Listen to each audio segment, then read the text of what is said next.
Hello again, adventurer. I hope you wiped those muddy boots on your way in. You say you met him? Was he well? Did he look hungry to you? Cold? Was he eating enough vegetables? Did he wash his hands before supper? Oh, please, you must tell me everything you know.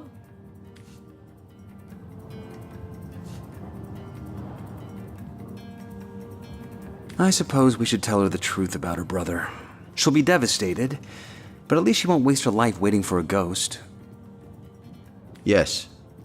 It's a bitter truth, but one we can't conscionably keep to ourselves. I can't. That's impossible. You must be mistaken. Tom was a daring boy, but an adroit one too. Check your facts before you spread such horrible lies. Tom's alive. Do you hear me? What? Oh, it's you! What news? What? You found it? Oh, this is excellent news. Where is it then? Give it here. Here it is. The Staff of Pergamon. Careful that it doesn't wind up in the wrong hands again, Mr. Mayor.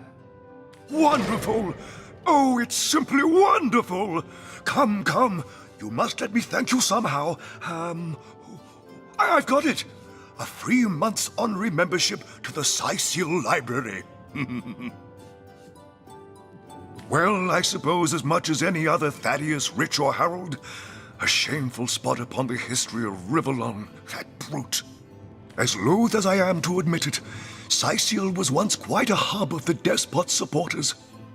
Some even say his corpse was cast beneath the foundations of the abandoned church in the northeastern cliff. An old wives' tale, I say, but I suppose one never knows for sure. Oh, she's a dear girl indeed. She's got a little cabin in the cooler forest, not so far to the north of here, in fact. And though she doesn't make it into Sicil often, it's a comfort to know she's keeping the watch near our border. I hope she hasn't got mixed up in all this ugly business with the councillor. A little privacy at last. Out of earshot of that contemptible jester. We can finally speak freely. Where shall we begin? My true name is Nick. In life, I was an entertainer aboard the ship of the famed Pontius Pirate. I once dared to defy him, and he savagely beheaded me for the attempt. Little did I know the abuse was only beginning. A wandering sorcerer, mad as the day is long, found my severed head on the beach and resurrected me. I spent months in his company listening to him blather on about his every inane opinion.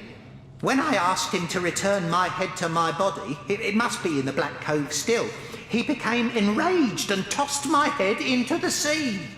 Reginald stumbled upon me some days later and consigned me into his horrid little show. I know not how long I've been entertaining slack-jawed imbeciles at the Sicil Fair. All I know is I just can't take it anymore. More than anything. But the chances are so slim with the Black Cove utterly infested with Pontius's undead cronies. My poor lost body is among them, sightless and silent in their vile company. For all I know, they're using it as a coat rack. Traveller, if there were any way you would brave the cove's depths and reunite me with myself, you'd be doing me the only kindness I'd have received in as long as my poor memory serves. That charlatan doesn't have a lick of his own talent, so he begs, borrows and beats it from those of us with a real vision for the stage. What I wouldn't give to give old Reggie a swift kick in the jugglers. Oh, to have legs again. Halt! These gates are to remain closed at all times. Captain's orders. Wait a second. Well, I'll be a little red imp's uncle, the Source Hunter. Sorry for the gruff treatment. I didn't recognise you right away. Please tell me, how can I aid the investigation? You can see security's tighter than ever around here since that surprise attack the Orcs did on a fortnight ago. They did enough damage to shake up Ahu and Captain Aureus something fierce.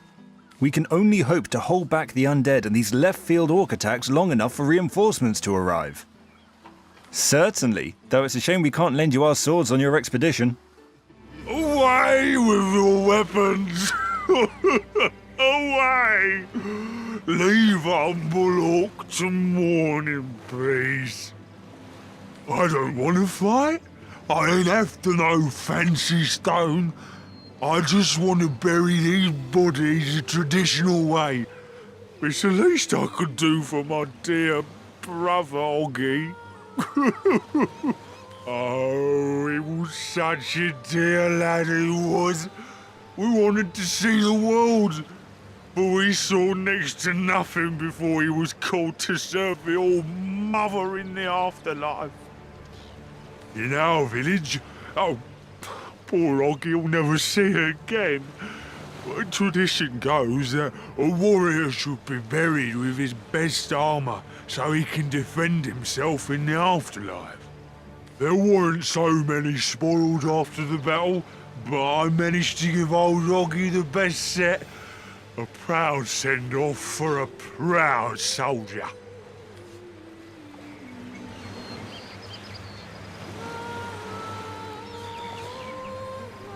This orc is obviously bereft. We may risk missing out on that armor set, but we've got to leave him be. Agreed. Robbing the dead is bad enough, but to do it while a mourner looks on is simply vile. Don't think I didn't see that twinkle in your eye when I spoke of the armor, small bones. But I thank you for leaving my brother to rest in peace. Don't play dumb with me, small bones. You know as well as I that your little city here won't be rid of us orcs till my kind gets that fancy schmancy bloodstone you got in yonder cove. In our hometown, we honour the dead by decorating their graves with whatever materials we have. In this case, it's wood. They look rather fetching, don't they? I'll keep you proud. Ha! That pathetic heap of source-addled frogskin thought it could fool us, did it? Old Medora knows for certain that orc would have loved nothing better than to axe you in the back while it cried on your shoulder. Yes, it's true, just.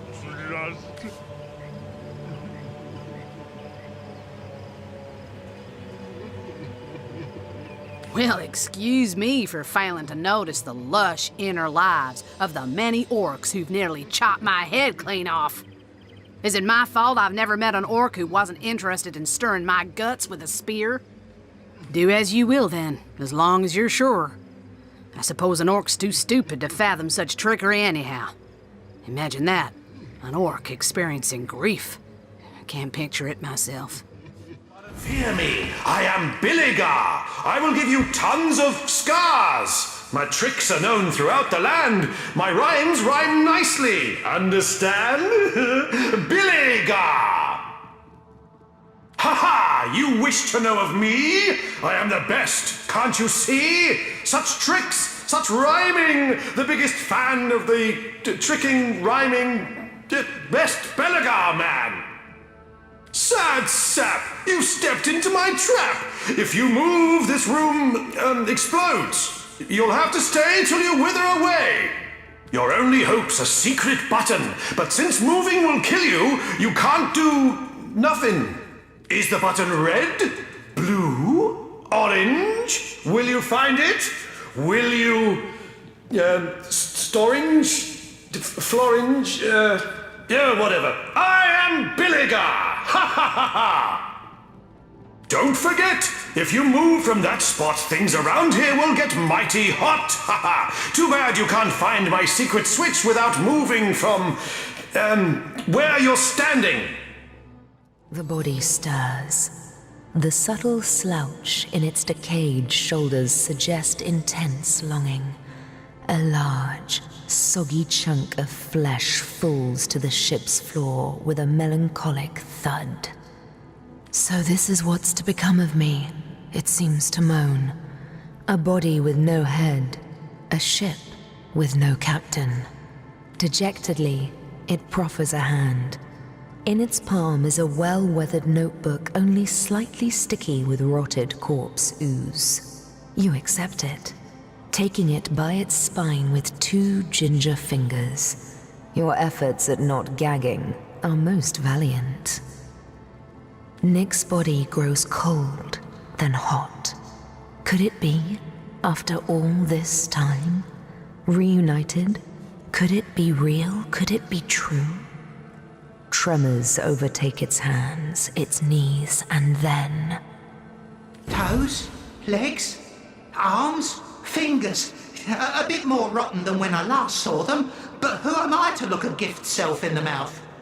Oh, the feeling of air in my minimally perforated lungs. Of, well, not quite blood, but lovely ooze pumping through my only moderately decayed veins. What a joy it is, my friend. What an absolute joy. Now for my last unfinished business. Pontius Pirate, the animal who consigned me to the peanut-crunching masses. I won't rest until his skull cracks beneath my foot. Despicable fiend. No wonder his spirit lingers in this cursed cave. Not even the darkest hell would open its gates to such a perversion of the human soul. He would tolerate no dissent upon his death barge. I dared to raise my voice but once, and his sword was through my throat before I'd even finished my plea. He lingers here, that much is for certain. I remember this cavern well from my days on Pontius's crew. This was the heart of his operations, the launching pad from which he massacred countless innocents with blackest sauce. There's a hidden passageway from his office at the cave's heart.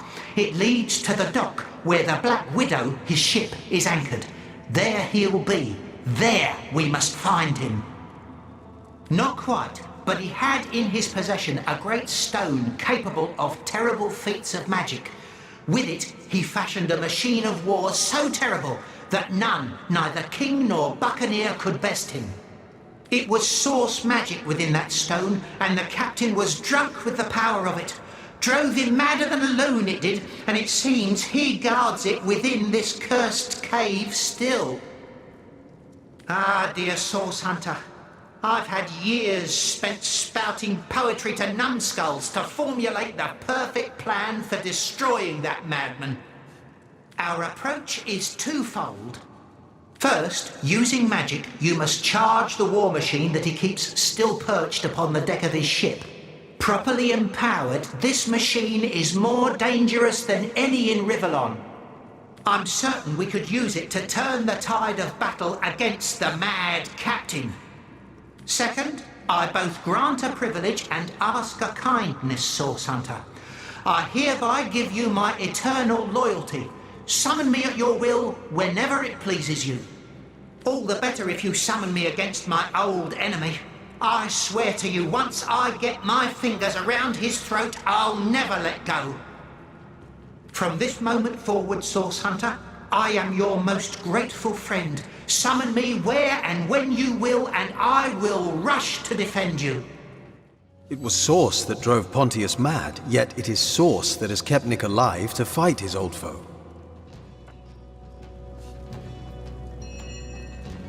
Nick may now be our ally. But make no mistake, he'd be better off dead than perverted into unlife by Source. Perhaps he'll find some peace fighting with us against the power that perverted him. Your flesh? Why, you're positively radiating. It's been years since a warm blood has wandered through these caverns. An utterly lovely sight. I know not. I know so little. My life in full I recall, from my earliest memories to my most recent sorrows. But why I should be trapped in this spectral form, I cannot say. I was on board a ship from Errata to Sicil. The night was black as ink, and the lighthouse in the distance offered us no aid. The ship's hull soon met the cragged shallows, and we were all of us lost. The thing I can least reconcile is that my own husband, my Samson, keeps the lighthouse. What could have become of him that night? My mind races with the possibilities. Gossipers, they nearly ruined me. In life, I was a natural philosopher, you see. A student of the stars. Errata, an elfish land not so far from Sicil, happens to boast the finest telescope in all of Rivellon. So I set sail, planning to spend several weeks there enhancing my research. When I arrived, I found an instant friend in the telescope's keeper, an elfish scientist named Faladar. We had much to share concerning our studies and found great joy in one another's company. It was a friendship as pure as starlight, but that didn't keep the rumors from flying. As the insinuations became increasingly vile, I thought it best to sail back to Sicil straight away and to introduce Faladar, my friend, to Samson, my only love, putting any and all foul rumors to rest. As you know, though, we never made it. Faladar is lost forever, and what has become of my darling Samson, I know not. He could never. You mean to say he left us to those savage waters on purpose? I can't believe it. And yet, if what you say is true, well, I must meet him in any case. To the lighthouse, you said? Fine. Desdemona, my love, I should have known you would never betray me. I should have known your love to be as constant as the sky. Madness took hold of my heart, and with razor nails scratched murderous intent into its depths. And yet, look at us now. Not even death could impede our reunion. I beg of you, my love, forgive me. With but a word, you can heal my heart, efface the scars that lunacy left there. Forgive me, my wife, my own. Forgive me. You've heard the whole story by now. Perhaps you can help me settle my mind. Half of me is furious and the other half is utterly enraged. What do you think of my murderer husband?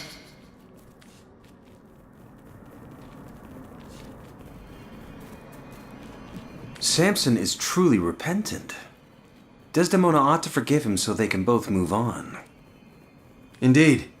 Samson committed a terrible deed, but I've never seen one so utterly filled with regret. I suppose you're right. The deed is done, and I can do naught but move forward now. Samson, I do forgive you. I do. I need a moment to reflect. There's an old saying among the elders at Academy South. A source hunter without compassion is as a river without water. With each such display of empathy, I find myself drawn closer and closer to your kind soul. What's with you bipeds and beer? No better drink than milk. Winky Whiskers, you found my collar? Oh, thank you! Bless you! I shall don it right this instant, and hie me to Maxine as fast as my paws can carry me. You have made me the happiest cat in the world! Indeed you have! Is not love a wonderful thing, my friend? The greatest fortune of animals and humans alike? We are married, my friend. Can you believe it? Oh, how blissfully happy we are. Legions of litters we'll have, she and I. There'll be tiny Sams and mini Maxines on every roof and in every garden of Sicil. Frolicking felines. What a feeling. Meow. You haven't left town yet, have you? Jolly good. Join me, why don't you, for a scandalously milky saucer of feral leaf tea? Oh, my dearest, dearest Sam. He's positively the tenderest tomcat in the world, and you are the most darling of sweethearts for having reunited him with the wealth he lost to the waves. I met him a pauper, but married him a prince. As a stray did he besiege my heart, but as a sovereign he won it, as a Caesar among cats. A life of love and cheer we owe you. It is a pity indeed to see how this treasure of a cat, this pinnacle of nature's beauty, has been corrupted by the wretched mores of man. Base materialism has darkened the purity of her soul, and has seized the very throne where love should rest. Let the story of Sam and his beloved serve as an example of this bitter truth. Between two humans, no love is unconditional. So strongly does this sad depravity seep from our every pore that it adulterates the innocence of what should be stainless spirits. We suffer from the inability to bestow love devoid of logic, devotion devoid of design. Wealth, status, prestige, the carnality of flesh and fortune, those are the true motivators of the affections between a woman and a man. Love. It is the name we give a base ambition, a delusion we blindly compel to be true and therefore falsely hold to be absolute.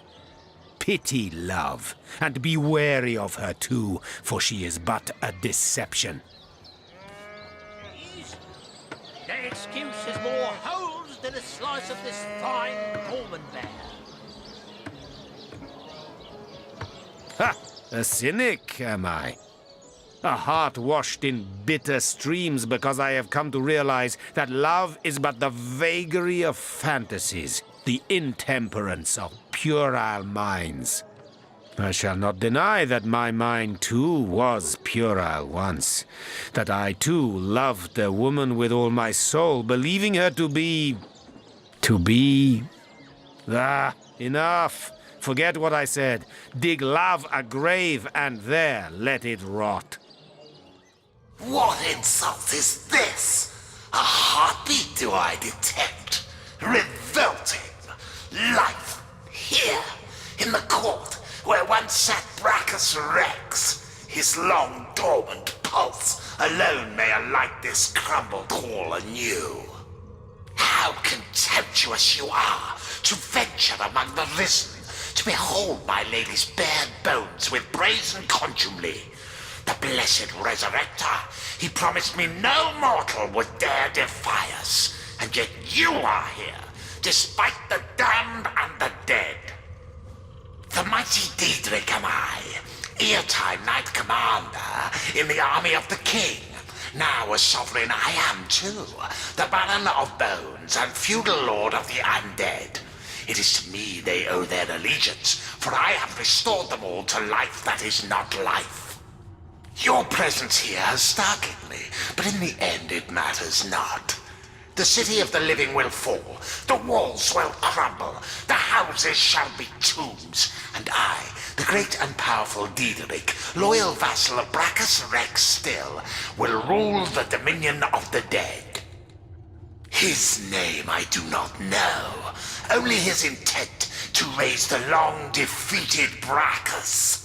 He rose me from the dead, my blessed resurrector, so that the powers that rest in me, the power of a guardian of the king, would permeate the land. All have they risen, the guardians of Brachus. I, his knight commander, and his horrors too. The ghoul that guards the lighthouse, and the twins by fire joined. We welcomed him, the animator of our bones, for his intent is glorious. We welcomed him because we owe him. You I don't owe anything but to stop your accursed heartbeat. Brachus Rex he is to you, insolent filth. He was the one through whose veins coursed sorcery more thickly than did blood. And it shall course again this time, forever. Deep beneath the earth he lies, but soon the very clouds will stoop to his will, and the very heavens he shall command. Hail to the king, all hail! Indeed you shall not, defiler of bare-boned empresses. My hallowed revitalizer shall raise Brachus Rex and thereby restore sorcery to the land. My own legions grow with the cessation of every heartbeat and the stirring of bloodless flesh and bone. Accept my command, the command of the Baron of Bones, and you shall be a general in my army. Resist, as I know you will, and your skulls will look on through eyeless sockets as the rest of your skeletal remains will be employed to amuse my undead dogs. Walgraf seems to be exceptionally cheerful now that you've defeated the bizarre Baron of Bones. When you ask him why, one of his notes follows. Victory! Killed undead Big Shot! You are heroes! We all heroes! Like all source hunters!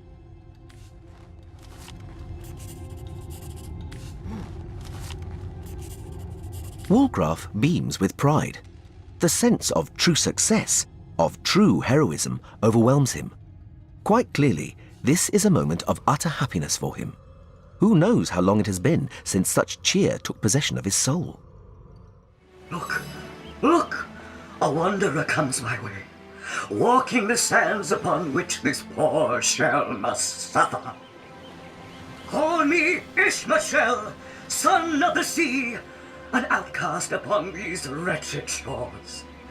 An exiled shell, doomed to live under a canopy of arid sky, not his native, tender water. Of course I can talk, don't be silly. There's more tongue to me than heart. Indeed, the surprise should be mine, for I still remember the days when your kind swung from branches and plucked the vermin out of their neighbor's fur. Huh. Time is an indulgent mistress to one who spends happy hours as she passes. But when your existence is one of misery, she becomes a lethargic hobby. Oh, I remember ancient times, for I have lain here since antiquity, when the ruins around us were palaces, and the sun-bleached dead merry children. All this I have seen, alive, alone, alas. My fate is a cruel one, I assure you. How many snot-noses have held me up against their dirty little ears, only to claim they can hear the ocean? Of course they can hear her, the brats. We are on the very edge of the great aquatic mother, whose embrace I so desperately long for. Yes, yes, I, King of Pearls, ache to repose anew on his coral throne. Hurl me toward the water. Swing me as far as your arm's strength gives lease, and treasure long sunk I will grant thee. What do you say, kind knight? Will you return the King of Pearls to the sea, so he may yield you long-lost treasure?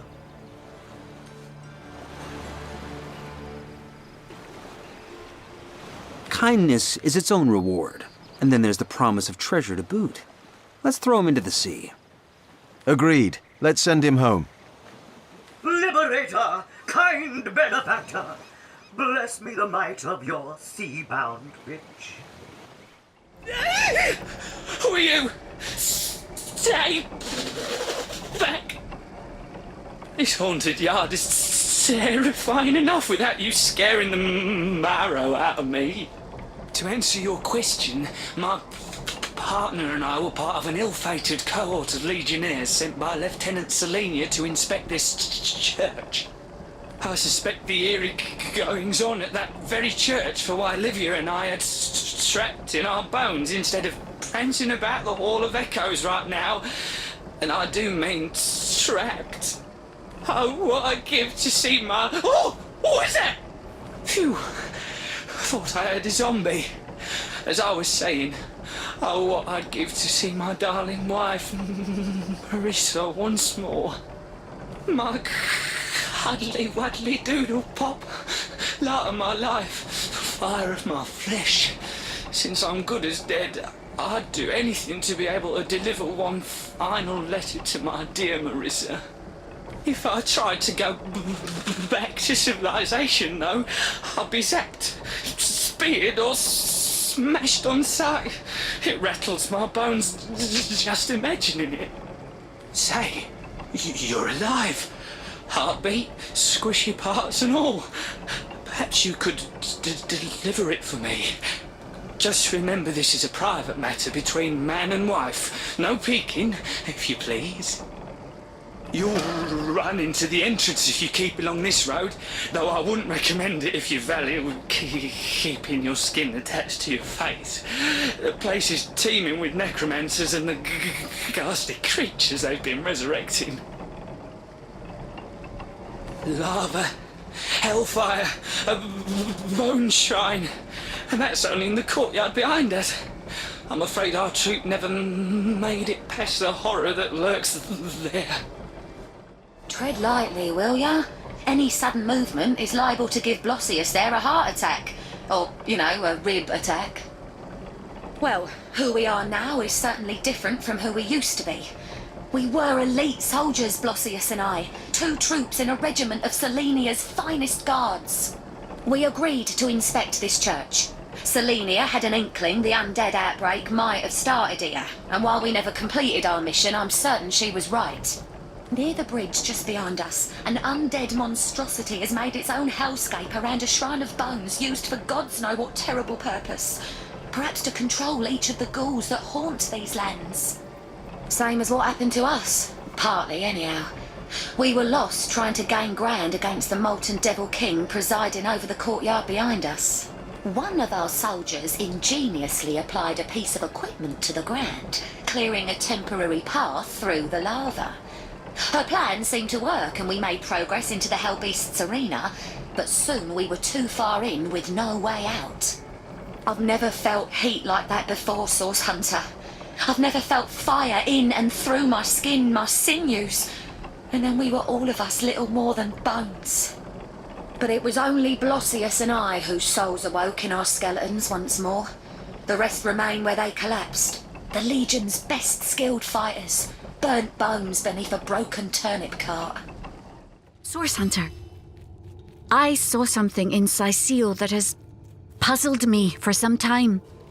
Perhaps you might help me understand. Before I was caged by the Screech Woman, I met a man who asked me to spare a coin. I guessed he wanted something to trade for food or clothes. Yet he seemed no weaker than the other townsfolk. He was not sick or old. How can it be that he cannot hunt his own food? Why does he ask others to do this for him?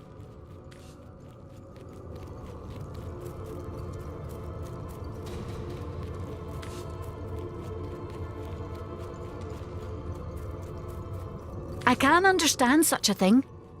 Even the best hunter might starve if, by chance, the winter stretches farther than it should. It is rare that a bear would offer a killing to a stranger in need, however. It seems humanity is more generous with its riches.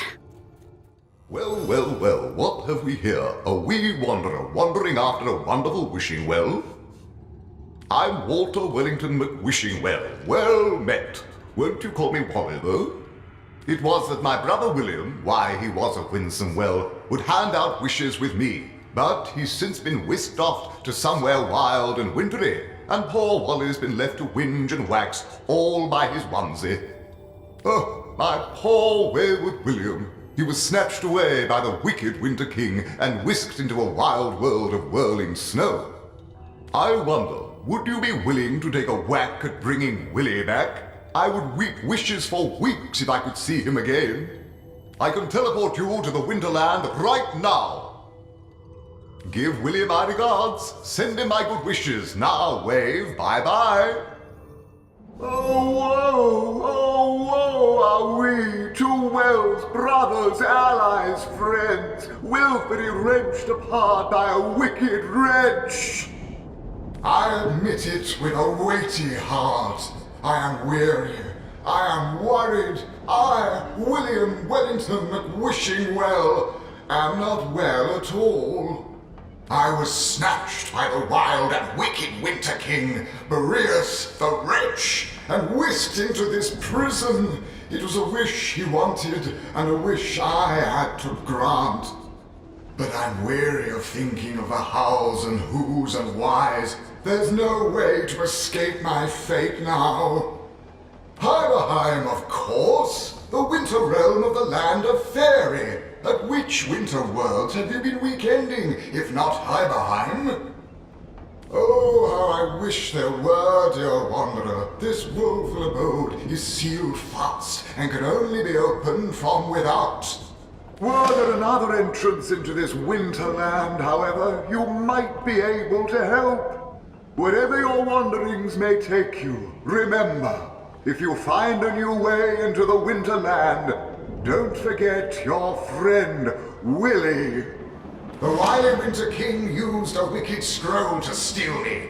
Perhaps if you found that scroll, you could use it to whirl me home to Wally. I believe he'll keep it among his other valuables, to wit, the treasure room. Oh, my Wily, oh Wally, what a wonderful well is he! Won't you give him my regards when you see him? In fact, would you like me to whisk you to him now? Wally's always within reach when you're with Willy. Would that I could whoosh after him myself. Very well, off you go. Aha! I have company, I see. And it's such a delightfully opportune moment, too. I'm just about to conduct a small experiment, and if you have an interest in magic and science, you'll oblige me by taking part in it, will you not? I've laced this area with more than a few pernicious little friends who are simply bursting with the anticipation of supper. But they simply abhor uncooked meat, so you may find they'll want to char you before ripping out your throats. Now, your job is to put up a mite of resistance against your inevitable death. Sounds good, yes? Right then. On your mark, get set, go. Mortal! Aha! Well, surely I don't have to tell you how much better a life or death here in Rivellon is compared to a dreadful eternity in the Hall of Echoes. Beats me. We're hardly the only Sicilians lost at sea. But there's some strange magic afoot of late. The dead can't seem to stay that way. We were all aboard a ship, headed from Arata to Fair Sicile. But upon our return, the lighthouse failed to shine its light. We were lost upon the rocks and flung far and wide upon the tempestuous waves. The name's Ebenezer. Pleased to make your acquaintance. You've probably been meeting some sad souls around here, but I sure as hell ain't one of them. In life, my interests were soft leathers, southern vintages, sun-ripened afternoons, and ample-fleshed companions. Each sense was a source of new and familiar pleasures, and I luxuriated in them all.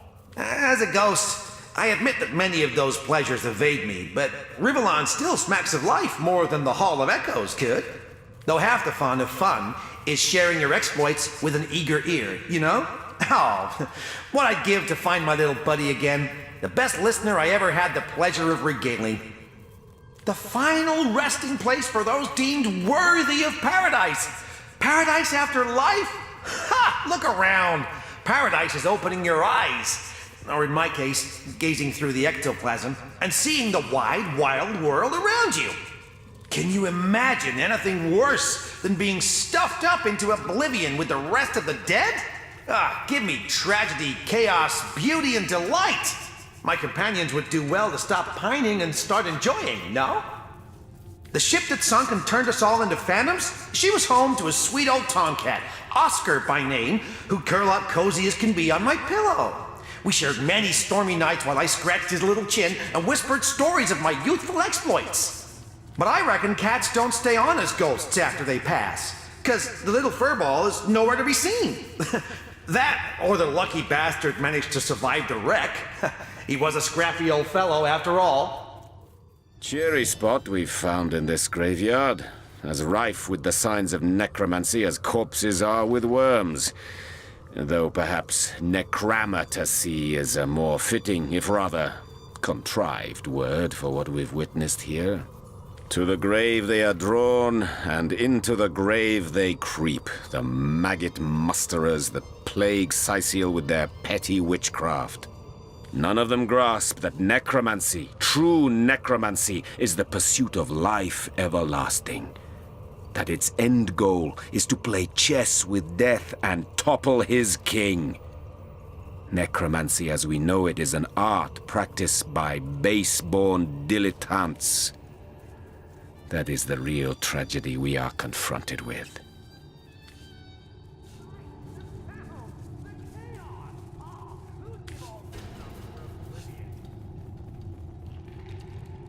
Ha!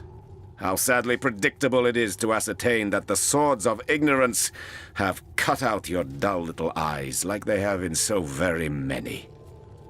You are blind to the ambition, however pure and true, that drove the patriarchs of necromancy, simply because its purity has been veiled of late in the common horrors of the coffin. And yet you do not disappoint me, source chaser. For I never expected to find much lucidity of mind within the confines of a mere huntsman's skull. You try to enter the church. The statues that flank its heavy oaken doors address you. Hold your horses, stranger. This holy hall may be entered by those who are loyal to the goddess only. And even eyes of stone can see you are no such creature. Ha! Who are those loyal to the goddess, it asks. They are those who have seen the powers of blood, ignorant one. They partake in the knowledge of old. Blood is life. Blood undoes death. Such is the wisdom you cannot even conceive. It is a wish we cannot grant unless you prove you have knowledge of the goddess. Answer us therefore the following question. How is she known among the loyal, the exalted one, she who speaks for the goddess? We are taken aback by your words, stranger. But we believe you may be right. Go. You may enter the church. Let these loyals find other, less gullible stooges